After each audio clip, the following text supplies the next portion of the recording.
This last news story comes to us from, well, who is it? Ryan Dinsdale over at IGN. Spider-Man 2 dev addresses game cost versus length. I said that really weird. Game cost versus length debate. I put the space in the wrong spot there. It's real awkward. Had your brain on the space bar too long? I'm slowly turning into AI, into Super Gamer Bot. So I was just speaking incorrectly. Spider-Man 2's creative director has addressed the video game cost versus length debate that sparked ahead of launch. Fans looking forward to Insomniac Games' latest erupted in conversation with someone playing ahead of its October 20th release date leaked that achieving the Platinum Trophy, essentially 100% completion, took around 25 to 30 hours. Some fans noted this was similar to the original game and therefore fine with, while others grew upset after deeming Spider-Man 2 too short given its full price cost. 5 IGN team members revealed their completion time in our How Long is Spider-Man 2 article. Our fastest player finished the story in 18 hours, and our slowest spent 25 hours before credits rolled. For us, it really comes down to the experience we want to deliver with the quality we want to hit, Insomniac's Brian Intihar told the BBC. Obviously, there's a certain level of, hey, someone's going to spend this much money on a game, so we want to give them the experience that's worth it. Spider-Man 2 is a full-price PlayStation 5 game, meaning it costs $69.99. That's the same price as Elden Ring, which has a platinum time of 80 to 100 hours, and Baldur's Gate 3 upwards of 100 hours, and Diablo 4 150 to 200 hours. But it's also the same price as plenty of critically acclaimed games that can be 100%ed in similar or less amount of times, though. And Intihar said, it's less about completion time and more about quality for Insomniac. Our job is to make sure that you feel no matter how long it is, it's worth that money. It's worth that investment, he said. Insomniac will be looking to add more value to Spider-Man 2 post-launch though it's releasing a new Game Plus mode by the end of 2023, alongside some other new features, though no full-on DLC has been confirmed yet. So this is just a bunch of dum-dums complaining about nothing. The argument that just because it's a $70 game, it has to be a certain amount of hours, that's the stupidest argument I've ever heard. If that's the case, all games wouldn't be $70. Some would be 70, some would be 20, which is, that is a thing. Right. But the difference between a $70 game and a $20 game isn't the amount of time it takes to play. It's the quality. You're paying for a higher quality game. These days, though, a lot of indie games that are, $20, $25 can be just as good in quality as well, I think I mean the polish. larger ones. Right. Replace that with polish, because you're right. Gameplay wise, story wise, whatever. $20 game can still be just as good as a AAA game. But as far as the crazy physics and polish of the graphics and stuff like that, cinematicness or whatever, right, that tends to be for a more expensive game. But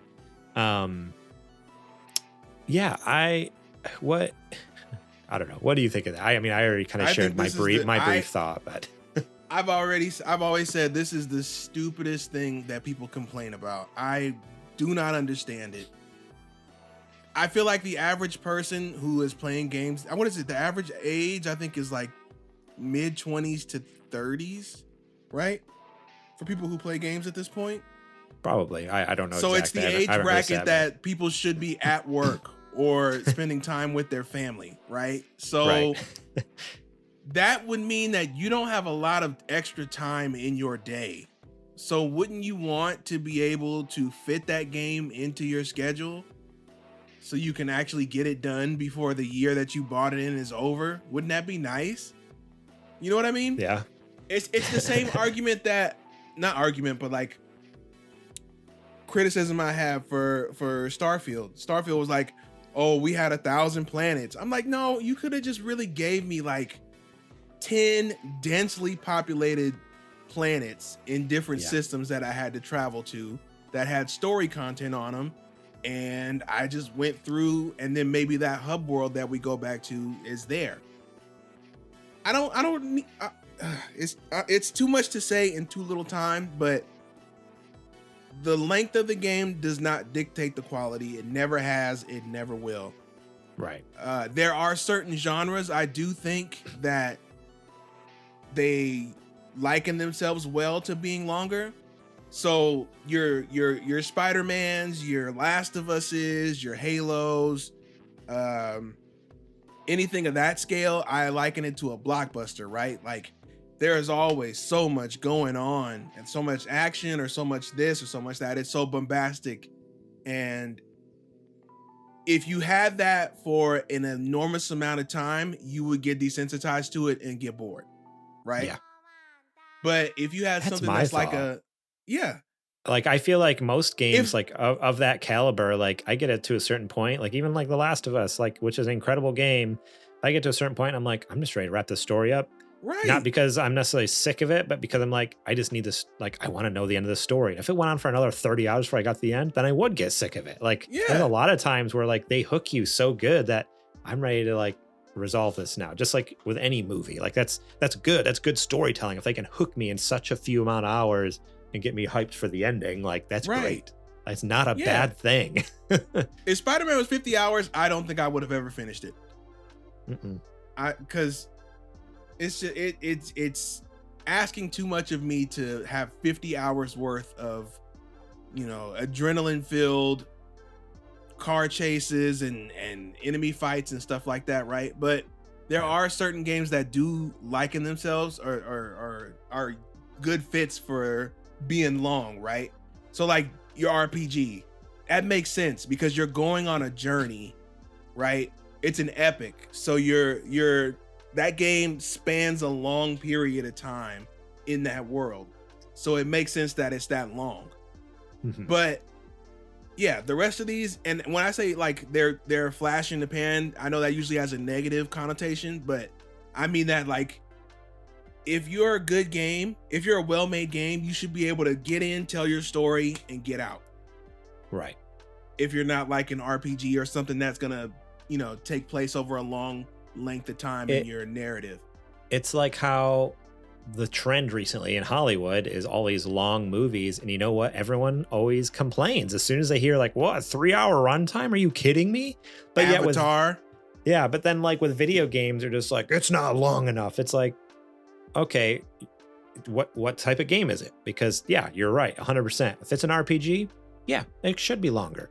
But when we're talking about this, like PlayStation specializes in cinematic, blockbuster, you know, like action-packed stories, emotional stories, and it's like, yeah, that should be more like a Die Hard and not like an Avatar, you know, kind of thing. Not that, an Avatar's not even a good example because it's 3 hours. I was going to say. Good. Not good. Right. An Endgame, whatever. You know, which one was longer, Infinity War or Endgame? One of those was like crazy long.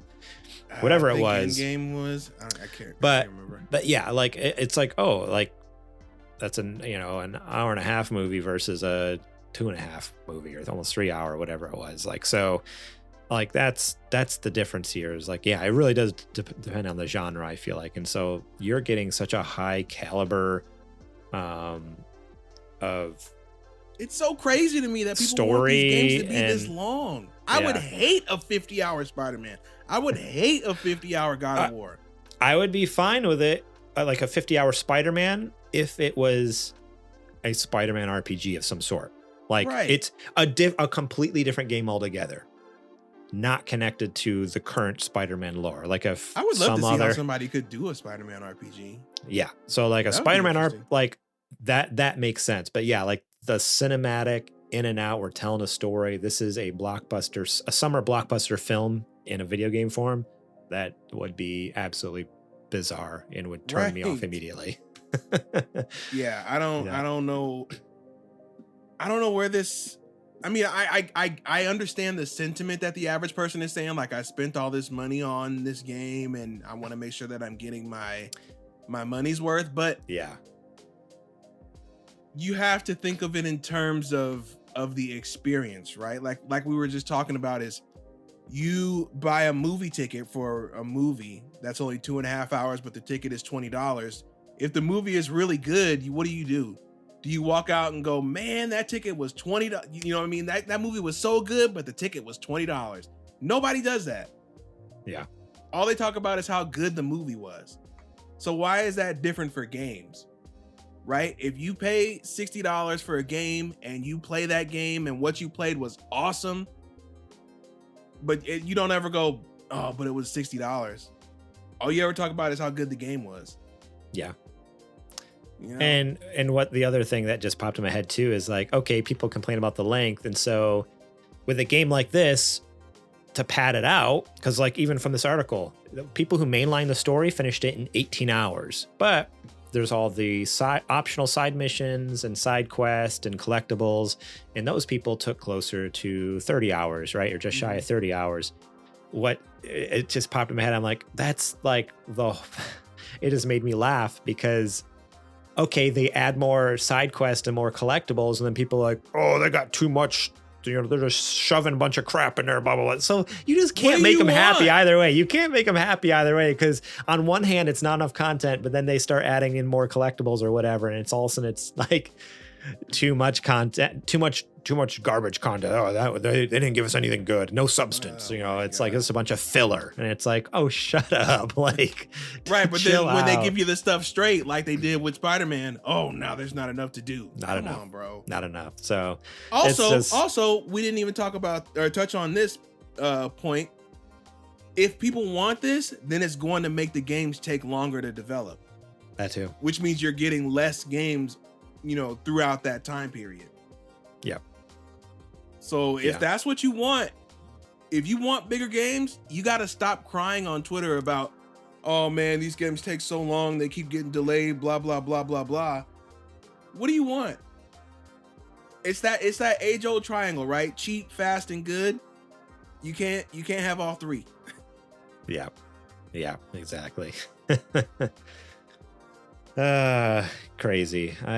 More and more, I'm like, the internet sucks. We should just shut it down. Let's shut down the internet. We don't need it. It feels like trolling, man. I feel like most of these people are just trying to get clicks and trying to get a rise out of people because they just say some of the dumbest stuff.